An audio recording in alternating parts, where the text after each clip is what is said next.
So ISA infrastructure is made up of several different subgroups. There's documentation, probably I'm going to misremember some of them.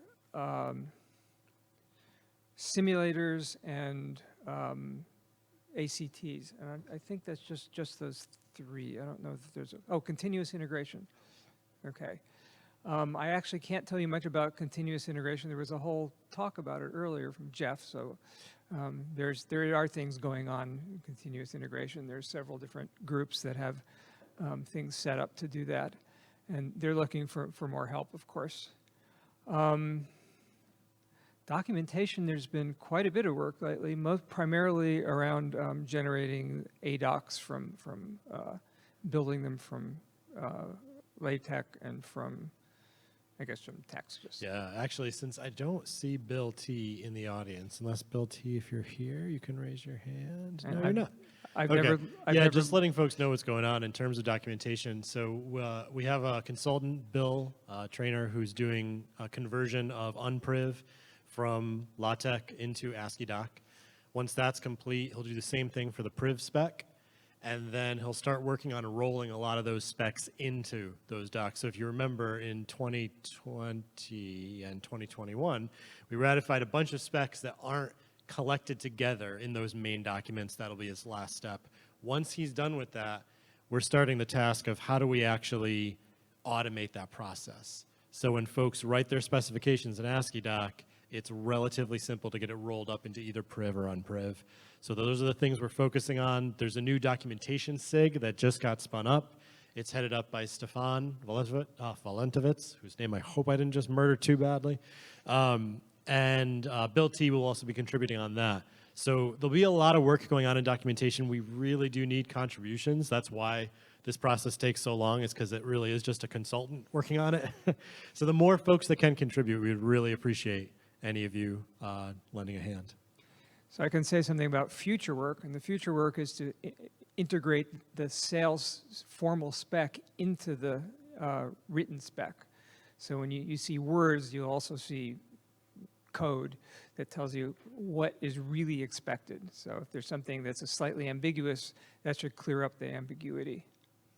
And that will go a long way to making sure that implementations actually don't do the wrong thing. And that makes ACTs much less painful. So documentation, CI, simulators. Simulators is kind of weird because we've got lots of different simulators and there are lots of different groups that are working on them. Well, there's Spike, which is actually a de facto standard, but has never been really standardized. There is the SAIL work, which is the formal model. There is a performance simulation group that's up and running now, I think. And there is also QEMU. And I thought there was one other. Yeah, I guess that's it. And I don't know what's happening with the performance simulator. They were trying to get Paragon, work with Paragon, Yeah, I know think. they just got started, so Yeah. I think they're just starting efforts.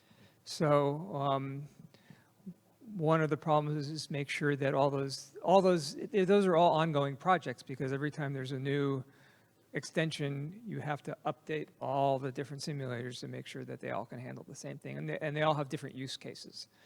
Some are used for development, some are used for compatibility, some are used for microarchitectural simulations. They're all different. And trying to get them all in one group and figure out how they shouldn't step on each other's toes is a problem. Of course, the one I'm most familiar with is the Architectural Compatibility Test Group. And I can tell you a lot about that. I'm not sure I can tell you 30 minutes worth, but I'll see what I can do. There's been a lot of work integrating things into SAIL. I guess that applies here. SAIL is turning into a much more robust solution in terms of configurability. The architectural compatibility tests, and there will be a tutorial about that on Thursday. The premise is signature based. That is, we take your device under test, we take SAIL, We run them both. They dump out a signature, and we compare them, and that'll tell you whether you're compatible or not. And there's a whole talk about why, the difference between validation and compatibility, and they are very different things. But to do that, we have to make sure that the cell model does the same things that your device under test does. And that turns out to be pretty tricky because the RISC-V spec is very, very configurable. It is also, the spec has non-deterministic definitions. So you can't say that this is the correct result. You can say this is in the set of legal results. And you can't specify ahead of time that an implementation is going to pick one of those. It could pick different ones at different times. So there's several different things going on there. We have, we're going to have to change the way we do our tests to take that into account. But in the meantime, SAIL is getting a configuration framework. The idea is that anybody who wants to test compatibility has to tell the test framework what it is that they claim they're compatible with, which extensions they implement, which options of those extensions they implement. There are a lot of, and some of those options are named. I mean, extensions are options and they're named. You have the A extension and the M extension. And we have ZMMO, which I have something to do with. But there are lots and lots of other options that are not named. Any CSR with a WRL field, those are options. And what those options are, even for a small field, can be very, very large. If I have a CSR that's address width, you probably have 2 to the 64th different options available for that register. It's absurdly large. So we have a syntax for describing what values. It's write anything, read legal. So you can write anything, and the question is, if you write something, which things are legal, which things are not legal? That's the first part. The second part is, if you write something that's illegal, how is it mapped to something that's legal? So we have a syntax to describe that, and that's getting implemented in the SAIL. There's a new trap handler that's supposed to come on board any day now as soon as we get through our testing. That'll help some of the privilege level tests. At the same time, we have privilege level tests that are starting to appear. Vector tests are coming through bit by bit. Let's see, what else?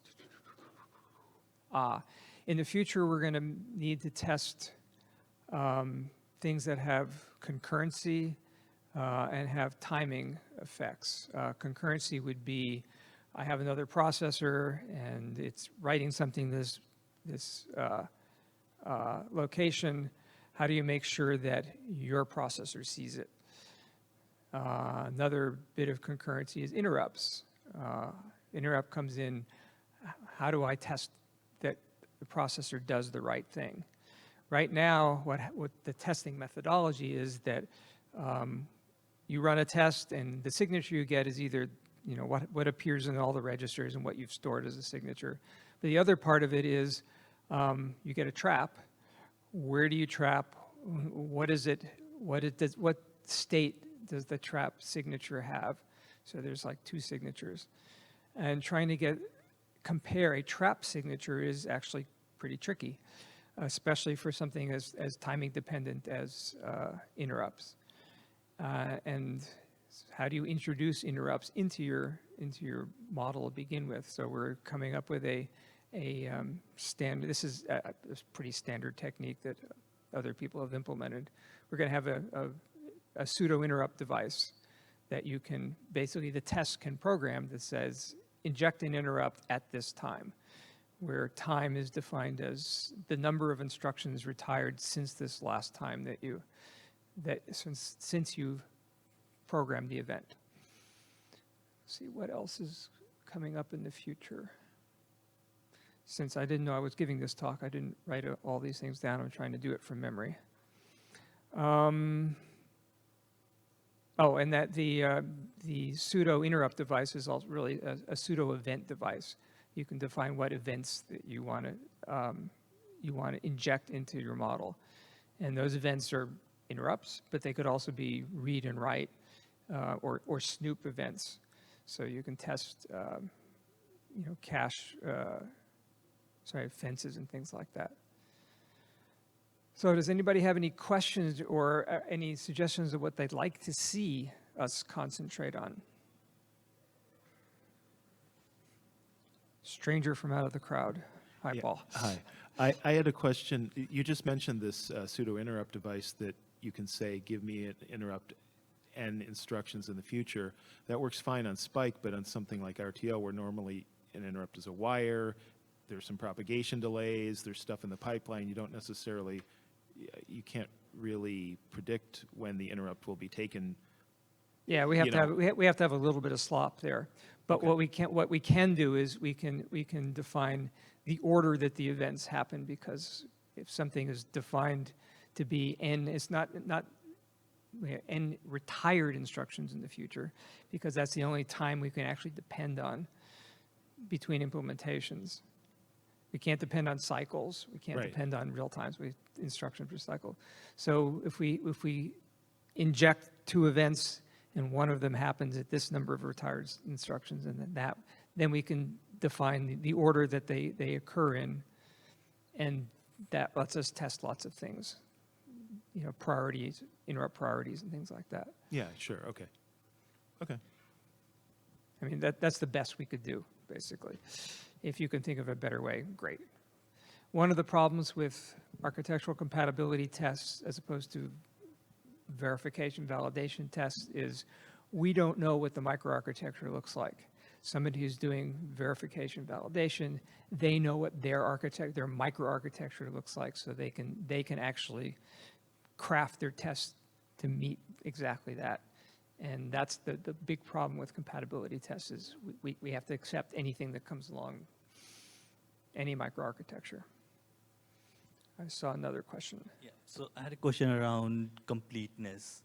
So is there a framework to confirm that all these new features that we are trying to build tests for, that there's a complete completeness around the suites that we're developing, like interrupts, concurrency, it's very hard problem to solve, but is there a solution that you've been looking into? I have an answer, but I'm not sure it's the answer you want to hear. And this, I don't think there's a talk on quite this. Test developers, well, like validation and verification tests, there's a coverage model, and there is a syntax for the coverage model that the CTG program will attempt to craft tests that test all that coverage. The coverage, and there's a YAML syntax for that coverage. You can say, I want, walking ones. I want to make sure that I see this, and this, this value and that value. There's all sorts of things you can specify. So the quality of the tests are pretty much dependent on the quality of the coverage that you're looking for, and you can make that as complete or not complete as you like. We try to make them somewhat complete. It's to me the hardest problem. Once you can define your coverage in a nice way, all the rest is pretty easy. One thing we are not doing is we are not testing like pipeline effects. We can't. There's lots of things we don't even try to test. We don't try to test that if this instruction comes before that instruction with this value, that the right thing happens. We just, those are like pipeline effects. That's a verification problem. That's a validation problem. It's not a compatibility problem. So we do make some things easier for ourselves.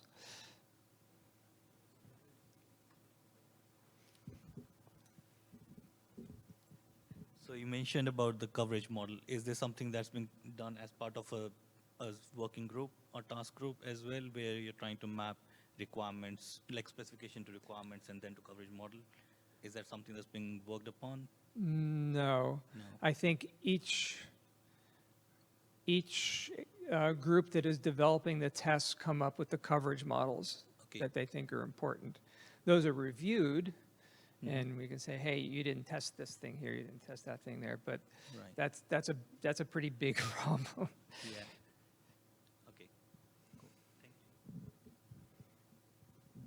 So So as you see that more of the RISC-V processors are getting into embedded and real-time applications, are there any plans to develop more benchmark suites, which is more focused towards real-time latency measurement, determinism, and stuff like that? Not that I'm aware of. Was Jeremy here? No. The ACTs don't do performance, so, or real time for that matter. That's not in our portfolio of things that we're working on. There is a performance simulator group that's doing some of that. QEMU is supposed to do some of that as well. That would, again, be part of simulators. ACTs, we just care about correctness. We're not actually trying to do performance. Okay. Sure. So we're avoiding the problem. It's somebody else's problem. Okay, no other questions. Is there something that somebody would like to see done? Or are you all happy with the way? Oh, I just talked about one other initiative we're working on. Right now, the framework will compare two things. It compares SAIL and your DUT. And what happens is you run SAIL and you get a reference signature out, and you run your DUT. SAIL is pretty complex to install, and there's some IT environments that just don't let you install it because they need some kind of library or something, and you just don't get to install those libraries if you don't control your IT. It's the IT group that decides to do it. If it doesn't come with the distro, you don't get it. So the other initiative we're working on is reference signature as a service. And the idea is you have a description in a YAML format of your DUT, which, the architectural options, all those things I described. You send it to this service, and it returns all the reference signature results that you should match. And I hope to get that up this year, but again, it's one of these things we need volunteers to help work on it. But I think there's an initiative underway to get that done.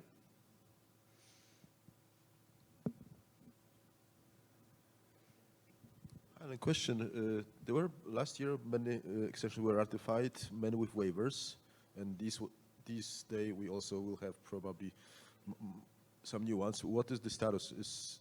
Are these waivers already sort of completed? Because many of them were, waived, like for example, no model, right? I remember that. There was no model provided with some extension. Everything is clean as for now? I'm not sure I didn't catch. I can actually answer that. Okay. So the question was around waivers for SAIL, which were plentiful in 2020. We're still tracking those, but we don't have a list of completed and to-dos. So we will get that out. Along with that, we're also just looking to improve the SAIL infrastructure, because one of the big issues with writing tests is, it's a high bar to entry. So we've spec'd out, what do we have to do to lower that bar so that engineers can kind of get going quickly with SAIL. And there's sort of a larger project that we're working on there, and that's, we want that to be a thing, but we also want it to be easier for the folks who want to run the tests to actually run them on their DUT.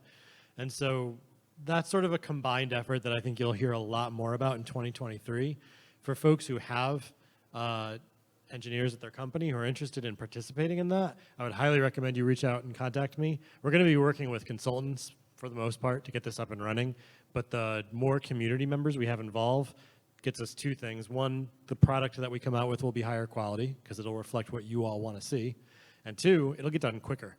So I would highly encourage folks to reach out to me. You'll see more on that in Q1 of 2023. Yeah, we're definitely resource constrained here. There's a lot of work to do, and we're all volunteers. I'm a volunteer. So, and I'm not the most competent one either. So, more help we can get, the better.